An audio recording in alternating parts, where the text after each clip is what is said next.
ಕೆಲವೊಮ್ಮೆ ಕಲ್ಪವೃಕ್ಷ ಅಂತ ಕರೆಯುವುದಿದೆ ಪುರಾಣಗಳಲ್ಲಿ. ಕಲ್ಪವೃಕ್ಷ ಅಂದರೆ ಏನು ಗೊತ್ತೋ, ತಲೆಯಲ್ಲಿ ಕಲ್ಪಿಸಿಕೊಂಡಿದ್ದೆಲ್ಲ ಕೊಡುತ್ತೆ, ಅದಕ್ಕೆ ಕಲ್ಪವೃಕ್ಷ ಅಂತ. ಒಬ್ಬ ವರ್ತಕ ಇದ್ದ, ತಲೆ ಮೇಲೆ ಎಲ್ಲ ಸಾಮಾನು ಹೊತ್ತುಕೊಂಡು ಹೋಗ್ತಾ ಇದ್ದ ಮರಳು ಭೂಮಿಯಲ್ಲಿ.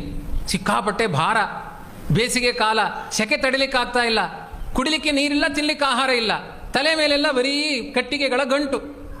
ಮರುಭೂಮಿಯಲ್ಲಿ ನಡ್ಕೊಂಡು ಹೋಗ್ತಾ ಇದ್ದಾನೆ. ದೂರದಲ್ಲಿ ಒಂದು ಮರ ಕಾಣಿಸ್ತು.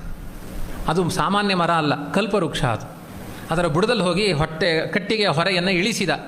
ಯೋಚನೆ ಮಾಡಿದ, ಅಬ್ಬಾ ದೇವರು ಇಂಥ ಮರುಭೂಮಿಯಲ್ಲೂ ಎಂಥ ನೆರಳನ್ನು ನಿರ್ಮಾಣ ಮಾಡಿದ್ದಾನೆ. ಬಹಳ ಸಂಭ್ರಮಪಟ್ಟ. ಕೂತ್ಕೊಂಡ ಮೇಲೆ ಅನ್ನಿಸ್ತು, ನಾನು ಬಯಸಿದ ನೆರಳು ದೇವರು ಕಲ್ಪಿಸಿಕೊಟ್ಟ. ಇಲ್ಲಿ ಕೂತ್ಕೊಳ್ಳಿಕ್ಕೆ ಒಂದು ದಾರಿ ಜಾಗ ಇಲ್ಲ, ಚಂದ ಇಲ್ಲ. ಒಂದು ಕೂತ್ಕೊಳ್ಳಿಕ್ಕೆ ಮಂಚ ಏನಾದರೂ ಸಿಕ್ಕಿದರೆ ಎಂಚ ಅಂತ ಯೋಚನೆ ಮಾಡಿದ. ಮಂಚ ಬಂತು. ಅದು ಕಲ್ಪವೃಕ್ಷ ಕಲ್ಪಿಸಿಕೊಂಡದ್ದೆಲ್ಲ ಕೊಡುತ್ತೆ. ಮಂಚದಲ್ಲಿ ಕುಳಿತ. ಹಾಗೆ ನಾನು ಯೋಚನೆ ಮಾಡಿದ ತಕ್ಷಣ ಮಂಚ ಬಂತಲ್ಲ, ನನಗೆ ಕುಡಿಲಿಕ್ಕೆ ಏನಾದರೂ ಸಿಕ್ಕಿದರೆ ಚಂದ ಇತ್ತು ಅಂತ ಯೋಚನೆ ಮಾಡಿದ. ಚಿನ್ನದ ಹರಿವಾಣದಲ್ಲಿ ಲೋಟೆಗಳಲ್ಲೆಲ್ಲ ಕುಡಿಲಿಕ್ಕೆ ಬೇಕಾದ ಪಾನೀಯಗಳು ಬಂತು. ಕುಡಿಬೇಕಾದ್ರೆ ಅನ್ನಿಸ್ತು, ತಿನ್ನಲಿಕ್ಕೆ ಸಿಕ್ಕಿದರೆ ಹೇಗೆ ಅಂತ ತಿಂದ. ಆಮೇಲೆ ಯೋಚನೆ ಮಾಡಿದ, ಮಲಗಲಿಕ್ಕೆ ಒಂದು ಹಾಸಿಗೆ ಸಿಕ್ಕಿದರೆ ಹೇಗೆ, ಹಾಸಿಗೆಯೂ ಬಂತು. ನಿದ್ರೆ ಮಾಡಬೇಕಾದ್ರೆ ಯೋಚನೆ ಮಾಡಿದ, ಈ ಮರದಲ್ಲಿ ಏನಾದರೂ ಪೆಡಂಭೂತ ದೆವ್ವ ಏನಾದರೂ ಇದೆಯಾ ಅಂತ ಯೋಚನೆ ಮಾಡಿದ. ದೆವ್ವ ಎದುರುಗಡೆ ಬಂದೇ ಬಿಡ್ತು. ಅವನು ಏನು ಯೋಚನೆ ಮಾಡ್ತಾನೆ ಅದನ್ನು ಕೊಡ್ತಾ ಇರುತ್ತೆ ಅದು. ಅಯ್ಯೋ ದೆವ್ವ ಬಂತು, ನನ್ನನ್ನು ತಿಂದುಬಿಟ್ರೆ ಅಂತ ಯೋಚನೆ ಮಾಡಿದ. ತಿಂದೇ ಬಿಡ್ತು, ಕತೆ ಮುಗೀತಿಲ್ಲಿ. ಇದು ಕಲ್ಪವೃಕ್ಷದ ಪರಿಣಾಮ. ನೀವು ದೇವರ ಮುಂದೆ ಜಾಣತನ ತೋರಿಸಲಿಕ್ಕೆ ಹೋಗಬೇಡಿ.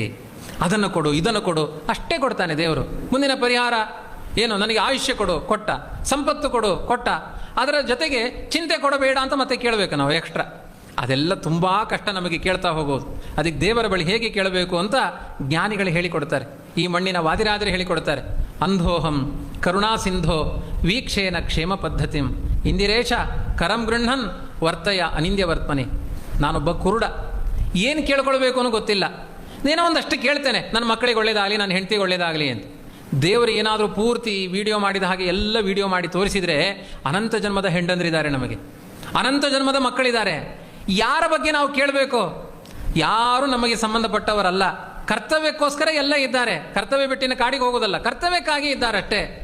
ನಮಗೂ ದೇವರಿಗೂ ಸಂಬಂಧ. ಅವನು ಬಿಂಬ, ನಾವು ಪ್ರತಿಬಿಂಬ, ಇಷ್ಟೇ. ಅದಕ್ಕೆ ನಾನು ಕುರುಡ, ನನಗೇನು ಕೇಳ್ಕೊಳ್ಬೇಕು ಅಂತ ಗೊತ್ತಿಲ್ಲ. ದೇವರೇ ನಿನಗೆ ಜ್ಞಾನಿ, ನೀನು ಕರುಣೆಯೂ ಇದೆ, ನಿನ್ನಲ್ಲಿ ಕೊಡುವ ಸಾಮರ್ಥ್ಯವೂ ಇದೆ. ಆದ್ದರಿಂದ ನನ್ನ ಕೈ ಹಿಡ್ಕೊಂಡು ನನಗೆ ಒಳ್ಳೆಯ ಮಾರ್ಗ ಯಾವುದು, ನಿನ್ನ ಕೈ ಹಿಡಿದು ಕರೆದುಕೊಂಡು ಹೋಗು. ಇನ್ನೇನು ನಿನ್ನಲ್ಲಿ ಬೇಡೋದಿಲ್ಲ. ನನ್ನ ಬದುಕಿನ ಎಲ್ಲ ಶ್ರೇಯಸ್ಸುಗಳನ್ನು ನಿನ್ನಲ್ಲಿ ಬೇಡ್ತಾ ಇದ್ದೇನೆ. ನನಗೆ ಯಾವುದು ಒಳ್ಳೆಯದಾಗುತ್ತೋ ಅದರಲ್ಲಿ ನಿನ್ನ ಕೈ ಹಿಡಿದು ಕರೆದುಕೊಂಡು ಹೋಗು ಅನ್ನುವ ಒಂದು ಪ್ರಾರ್ಥನೆ ಮಾಡಿ ನಿಮ್ಮ ಬದುಕು ಬಂಗಾರವಾಗುತ್ತೆ. ಅದು ಬಿಟ್ಟು ಅದನ್ನು ಕೊಡು, ಇದನ್ನು ಕೊಡು ಅಂದರೆ ಕೊಡ್ತಾನೆ ದೇವರು. ಅದರ ಜೊತೆಗೆ ಒಂದಷ್ಟು ಉಪದ್ರವವೂ ಕೊಡ್ತಾನೆ.